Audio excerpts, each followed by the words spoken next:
बिस्मिल्लाहिर्रहमानिर्रहीम, अस्सलाम वालेकुम। इस्लामाबाद टॉक्स के एक न्यू व्लॉग के साथ आपकी खिदमत में हाजिर हैं। अभी जो एक ब्रेकिंग स्टोरी और एक सरप्राइज खबर आई वो ये कि वज़ीर आज़म शहबाज शरीफ साहब ने गवर्नर सिंध को तब्दील कर दिया। कामरान किशोरी साहब की जगह निहाल हाशमी साहब को तैनात कर दिया गया और एक स्टेटमेंट भी जारी हुआ प्राइम मिनिस्टर ऑफिस से। निहाल हाशमी जो है वो एक पुराने नून लीग के वर्कर हैं और वो सेनेटर भी रह चुके हैं। और आपको याद होगा जब पनामा का केस चल रहा था तो उनकी वो एक दबंग किस्म की जो एक तकरीर थी जो उन्होंने जजेस के खिलाफ की थी कि हिसाब लेने वालों आपका यौम हिसाब बना देंगे और आज हाजिर सर्विस हो और फिर हम आपको जब आप रिटायर हो जाएंगे तो आपका जीना हराम कर देंगे और पाकिस्तान की ज़मीन आप पर तंग कर देंगे। और फिर जब वो केस चला जेल भी गए, वापस आए तो उन्होंने जजेस को गालियाँ भी दी। खैर ये तो उसका एक बैकग्राउंड था, लेकिन ये कि एक लायल वर्कर है। काफ़ी दफ़ा ये इतराफ़ कर चुके हैं कि मैं चूँकि बहुत बड़े घराने से नहीं हूँ, बहुत बड़ी फैमिली से नहीं हूँ, इसलिए मुझे इस तरह नज़रअंदाज किया जाता है। लेकिन आज बिलख़ुसूस अ, उनको एक इनाम मिला है कि उनको गवर्नर लगा दिया गया।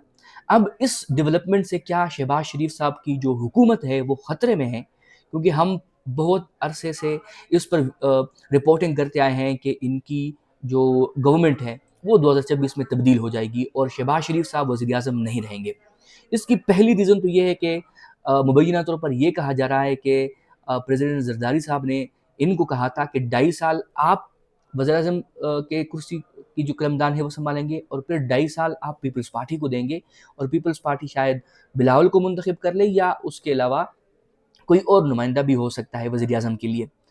फिर दूसरी दफ़ा हमने आपको ये कहा था कि इनसे जो मुबैना तौर पर काम लेना था वो ले चुके हैं और जो इंटरनेशनल डेवलपमेंट ऐसा डेवलप हो रहे हैं आहिस्ता-आहिस्ता, तो उनके लिए हमें एक और बंदा लेके आना होगा और फिर इंटरनेशनल जो प्लेयर्स हैं उनको कहना होगा कि जी शहबाज शरीफ साहब जो थे वो हमारे दस्तरस में थे। अब जो न्यू चेंजेस आए हैं इस पर हम कोई ताकत या कोई काबू नहीं रखते, इसलिए जो कुछ हो रहा है वो जो न्यू सेटअप है उनकी मर्ज़ी से हो रहा है। और जो गवर्नरशिप की तब्दीली है, क्या एमक्यूएम को इससे एक बड़ा धचका लगा है? ये भी मैं आपको बताऊँगा। और जिसने भी एमक्यूएम को अपने से दूर किया है, चाहे वो इमरान खान की हुकूमत हो और फिर हमने देखा कि किस तरह नो कॉन्फिडेंस हो गया, या अब मौजूदा सेटअप, क्योंकि नेशनल असम्बली में 22 सीटें जो है वो एमक्यूएम की है और अगर शहबाज शरीफ हुकूमत जो है वो एमक्यूएम को भी नाराज़ करती है, वो पीपल्स पार्टी को भी नाराज़ करती है, तो फिर तो आप यूँ सोचें कि तब्दीली नागुज़ीर है और तब्दीली हो जाएगी। इससे एक और जो मुमकिना नतीजा अख़ज़ कर सकते हैं वो ये कि जिस तरह हमने कहा था कि 28वीं तरमीम जो है ना उसकी बाज़गश्त भी है और हो सकता है कि वो आ जाएँ। तो ये एक प्रेशर टैक्टिस हो सकता है कि शहबाज हुकूमत को कहें कि जी आप 28वीं तरमीम पास कराएँ और वो कहें कि जिस तरह बिलावल ने कहा था कि 28वीं तरमीम अब एक ही संधि से आपने 2 तरमीमें पास की हैं तो अब थोड़ा इससे गुज़ारा करें और ना करें। तो क्या ये हो सकता है कि इन लोगों को इतना कमज़ोर कर लें, डराएँ, धमकाएँ कि अगर आप तब वो नहीं करेंगे, तरमीम नहीं करेंगे तो आपकी हुकूमत चली जाएगी। एक ये मुमकिना सूरत है। दूसरा मुमकिना सूरत मैंने ये बताया कि जो इंटरनेशनल डेवलपमेंट इस तरह हो रही है और पाकिस्तान हर डेवलपमेंट में अपना हिस्सा डाल रहा है, उससे भी इस तरह लग रहा है कि एक न्यू प्राइम मिनिस्टर आएगा तो जो हमारी मिलिट्री एस्टेब्लिशमेंट है वो बाहर की जो इंटरनेशनल प्लेयर्स हैं उनको कह सकते हैं कि हमारे तो शहबाज शरीफ पर वो थी दस्तरस थी, हम उनको इस काम का कह सकते थे, लेकिन अभी जो न्यू सेटअप है उसमें हम बेबस हैं, हम कुछ नहीं कर सकते थे। ये मेरी अपनी एक एनालिसिस है। जो सियासी सरप्राइज़ है, जो एक अचानक तब्दीली क्यों आई? ये एक अहम सवाल है। जिस तरह मैंने कहा कि ये एक सरप्राइज़ ख़बर थी, पता ही नहीं था, ना इस तरह की हलकों में बात हो रही थी, ना मीडिया पे इस पर डिस्कशन हो रही थी। और इससे मतलब आज से चंद दिन पहले जो कामरान ठिसुरी साहब थे उन्होंने गवर्नर हाउस में सबको मदऊ किया हुआ था और अफ्तार पार्टी का एहतमाम था और वो جو ان کا کام ہے پریس ٹاک کرنا، لوگوں سے ملنا، وہ بھی کر رہے تھے۔ تو پھر اچانک اس طرح کیا ہوا؟ کیا جو ایم کیو ایم نے ایک اپنا ایک سٹانس لیا ہوا ہے پیپلز پارٹی کی حکومت کے خلاف سندھ میں، کیا اس وجہ سے تبدیلی آئی ہے؟ یا جو ایم کیو ایم ہے وہ نیشنل اسمبلی میں جو باتیں کر رہی ہے، یا ان کا ایک نظریہ ہے، یا ان کا ایک سٹانس ہے، کیا اس وجہ سے اس طرح ہی ہے؟ تو ابھی تک تو بالکل اسی پہ کوئی بات ہی نہیں ہو رہی تھی کہ جی کمران قصوری جو ہے وہ تبدیل ہو رہے ہیں نہیں ہو رہے ہیں۔ اور پھر نہال ہاشمی کو کیوں لے کے آئیں؟ کوئی اور نہیں تھا ان کے پاس؟ نہال ہاشمی جو ہے وہ ایک پرانے ورکر ہیں، اور وہ ایک پہچان رکھتے ہیں نون لیگ میں، لیکن یہ بالکل اپنی جگہ کہ اس طرح اچانک کیا ہو گیا۔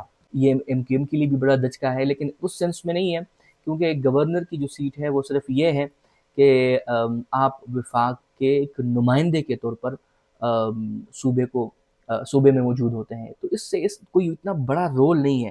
اور پھر جو نہال ہاشمی گلا کر رہے تھے کہ اتنے عرصے سے ان کو نظر انداز کیا جا رہا ہے، ان کی پارٹی کے لیے خدمات بھی ہے، ان کے پارٹی کے ساتھ ایک وفاداری بھی ہے، تو یہ سب ہونے کے باوجود پھر ظاہری بات ہے ان کو تو وہ ملنا چاہیے، لیکن یہ کوئی اتنا پاورفل جس طرح ایک ٹائم میں گورنر ایک نام ہوتا تھا، اب بالکل نہیں ہے۔ آپ کو چند میٹنگز کرنی ہیں، چند نمائندوں سے ملنا ہے، اور اس کے علاوہ کچھ نہیں۔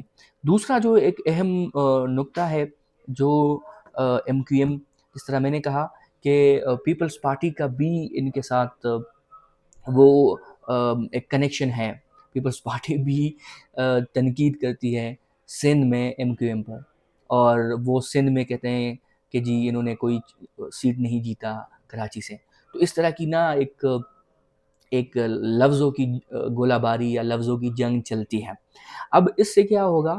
اس سے ہوگا یہ کہ پیپلز پارٹی اور نون لیگ جو ہے وہ بظاہر اپنے آپ کو بہت ہی مضبوط اتحادی سمجھتے ہیں۔ وہ الگ ہے کہ کچھ معاملات پر اس طرح کی تلخی آ جائیں تو بیانات دے دیتے ہیں، چاہے وہ مریم نواز علی اعلان کہیں کہ بینظیر انکم سپورٹ میں ہم نے آپ کو اتنی معاونت دی، اتنا سب کچھ کیا، لیکن آپ ہمارے معاملات میں نہ بولیں۔ اور پھر کہتی ہے کہ جی جو ساؤتھ پنجاب ہے وہاں پر اے سیز اور ڈی سیز اور کمشنر آپ کے جو ریکمنڈیشن تھی وہ لوگ ہی لگائے ہیں، تو اور پھر ہمیں پتہ چل جاتا ہے کہ جی سارے معاملات ٹھیک ہو گئے ہیں۔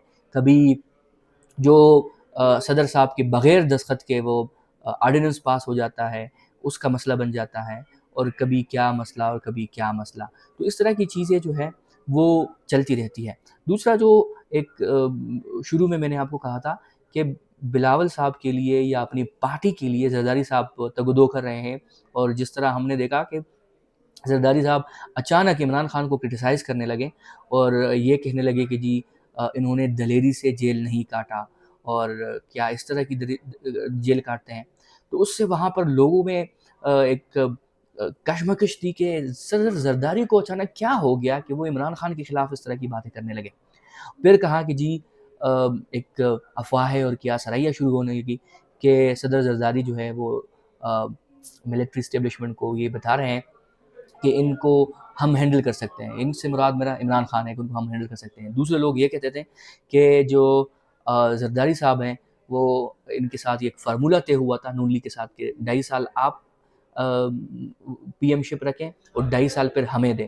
کہتے ہیں اب 2.5 سال نون لیگ نے پورے کر دیے ہیں، اب اس طرح کے حالات وہ بنا رہے ہیں کہ جو پی ایم شپ ہے وہ ان کی پارٹی میں چلا جائے، وہ چاہیں تو بلاول کو بھی نامزد کر سکتے ہیں یا کوئی اور بھی ہو سکتا ہے، لیکن یہاں پر اہم بات یہ ہے کہ کیا 2 سال یا 2.5 سال کے لیے بلاول وزیر اعظم بننا پسند کریں گے یا نہیں، یہ تو وقت ہی بتائے گا۔ اس کے بارے میں آپ کی کیا رائے ہے؟ کمنٹ سیکشن میں ہمیں اپنی رائے دیجیے گا۔ ملتے ہیں آپ کے ساتھ نیکسٹ ولاگ میں، تب تک کے لیے اللہ حافظ۔